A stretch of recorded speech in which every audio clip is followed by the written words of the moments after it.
বাড়িতে হাঁসের ডিম আনলেই প্রথমেই লাল লাল হাঁসের ডিমের কষা বানাবার কথাই মাথায় আসে। গরম ভাত হোক বা রুটি, কোনোটার সাথেই কিন্তু এটা মন্দ যায় না। Hello friends, welcome back to my channel মিষ্টি ক্লাব। আজ আমি আপনাদের সাথে এই ডিম কষা রেসিপিটাই শেয়ার করতে চলেছি। এই পদ্ধতিতে একবার বাড়িতে অবশ্যই ট্রাই করে দেখবেন আর আমাকে নিচে কমেন্ট বক্সে লিখে জানাবেন আপনাদের কেমন লেগেছে। ভিডিও ভালো লাগলে লাইক শেয়ার করতে একদমই ভুলবেন না, আর অবশ্যই আমার চ্যানেলটিকে সাবস্ক্রাইব করতেও কিন্তু ভুলবেন না। আসুন চটপট দেখে নেওয়া যাক আমার আজকের এই হাঁসের ডিমের কষা রেসিপি। হাঁসের ডিম কষা বানাবার জন্য প্রথমে আমি কড়ার মধ্যে দিয়ে দিচ্ছি সরষের তেল। এবার তেলের মধ্যে সামান্য পরিমাণ নুন দিয়ে দিলাম, দিচ্ছি সামান্য পরিমাণ হলুদ। এবার ডিমগুলোকে প্রথম ভেজে নেব, তার জন্য সেদ্ধ করা ডিম নিয়েছি আর এরকম ভাবে কাঁটা চামচ ফুটিয়ে ফুটিয়ে ডিমগুলোকে একটু ফুটো ফুটো মতো করে নিচ্ছি, যাতে এর মধ্যে নুন আর হলুদটা ভালোভাবে ঢোকে।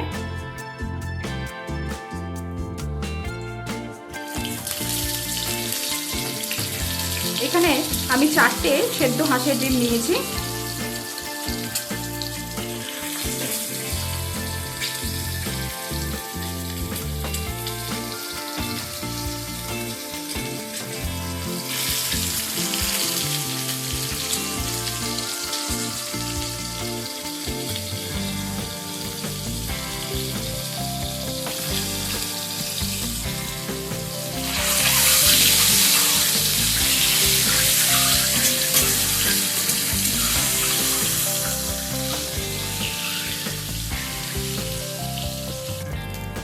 ডিম ভেজে নেওয়া হয়ে গেলে এবার আমি তুলে নেব।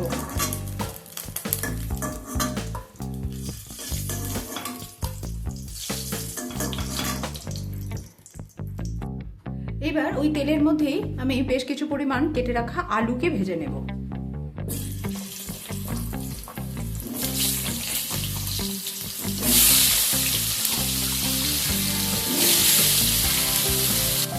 আলুটা ভাজার সময় সামান্য পরিমাণ নুন দিয়ে দিচ্ছি।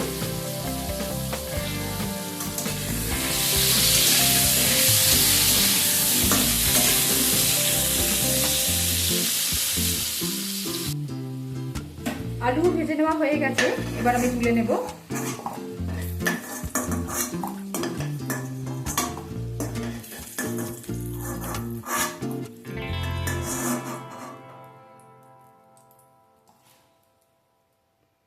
এবার এই তেলের মধ্যে আর একটু কিছুটা পরিমাণ সরষের তেল আমি অ্যাড করে দিচ্ছি।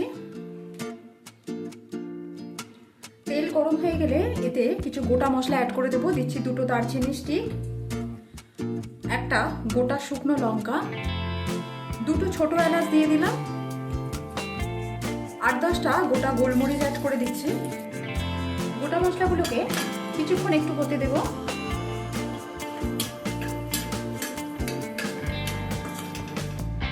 এবার এর মধ্যে 2টো মিডিয়াম সাইজের স্লাইস করে কেটে রাখা পেঁয়াজ অ্যাড করে দিচ্ছি।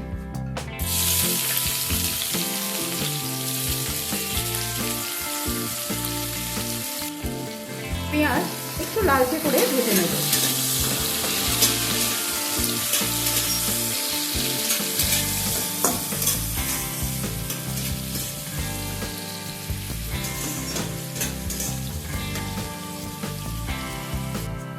পেঁয়াজ হালকা লালচে করে ভেজে নেওয়া হয়ে গেলে এবার এর মধ্যে আমি কাশ্মীরি রেড চিলি পাউডারটা অ্যাড করে দিচ্ছি।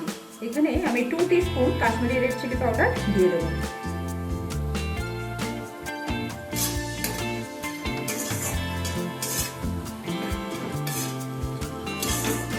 কিছুক্ষণ একটু নাড়াচাড়া করার পর এর মধ্যে আমি পেঁয়াজ বাটা অ্যাড করে দিচ্ছি। এখানে আমি একটা মিডিয়াম সাইজের পেঁয়াজকে বেটে নিয়েছি, এটা দিয়ে দিলাম। এবার এর মধ্যে আমি আদা রসুনের পেস্টও অ্যাড করে দেব 2 টিস্পুন।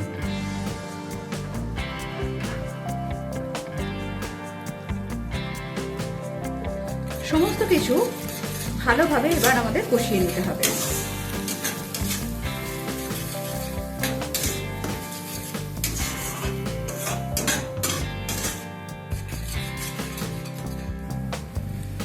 মশলা সুন্দরভাবে কষিয়ে নেওয়া হয়ে গেছে। এবার এর মধ্যে আমি টমেটো পেস্ট অ্যাড করে দিচ্ছি। এখানে 1 একটা ছোট সাইজের টমেটোর পেস্ট নিয়েছি, সেটাকে অ্যাড করে দিলাম।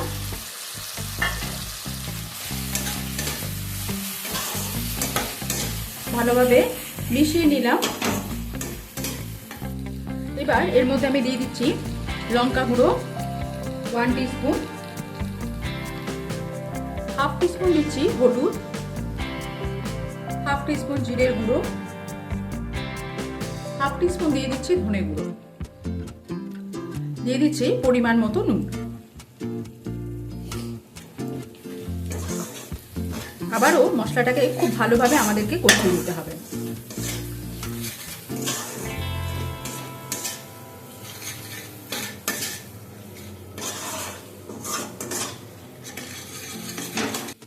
মশলা সুন্দরভাবে কষানো হয়ে গেছে।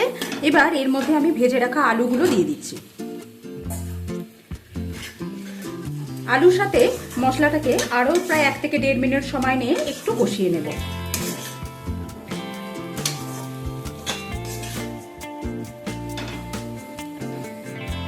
মশলার সাথে আলু কিছুক্ষণ কষিয়ে নেবার পর এর মধ্যে আমি ভেজে রাখা ডিমগুলো দিয়ে দিচ্ছি। আলু ভাজতে ভাজতেই মোটামুটি 50 to 60% সেদ্ধ হয়ে গেছিল, তাই একসাথে ডিম আর আলু এবার একসাথেই আমি করে নেব রান্নাটা।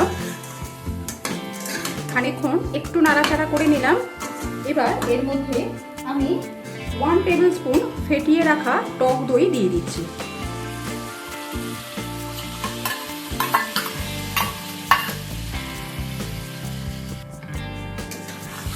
একবার মিশিয়ে নিচ্ছি সমস্ত কিছু।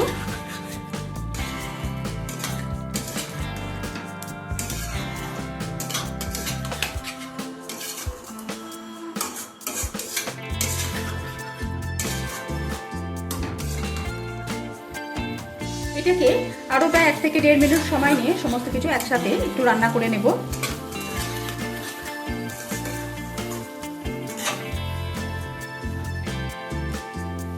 এবার এর মধ্যে আমি জল অ্যাড করে দিচ্ছি।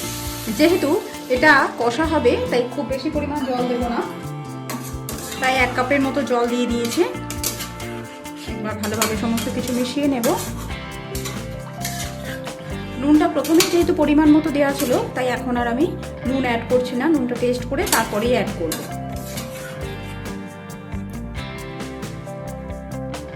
চারটে অল্প চিড়ে রাখা কাঁচা লঙ্কা আমি এতে অ্যাড করে দিলাম। এবার এটাকে কভার করে দিয়েছি, দিয়ে আলুটাকে প্রপারলি সেদ্ধ করে নেব। আলু প্রপারলি সেদ্ধ হয়ে গেছে, রান্না আমার কমপ্লিট। এবার আমি গ্যাসের ফ্লেমটাকে অফ করে দিলাম। এবার উপর থেকে আমি দিয়ে দিচ্ছি গরম মশলা 1/2 টিস্পুন আর 1 চামচ ঘি দিয়ে দিলাম।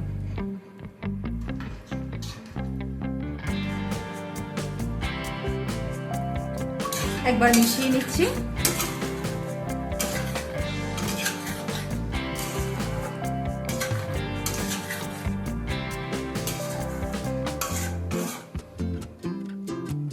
এবার কিছুক্ষণ এটাকে চাপা দিয়ে এইভাবে রেখে দেব।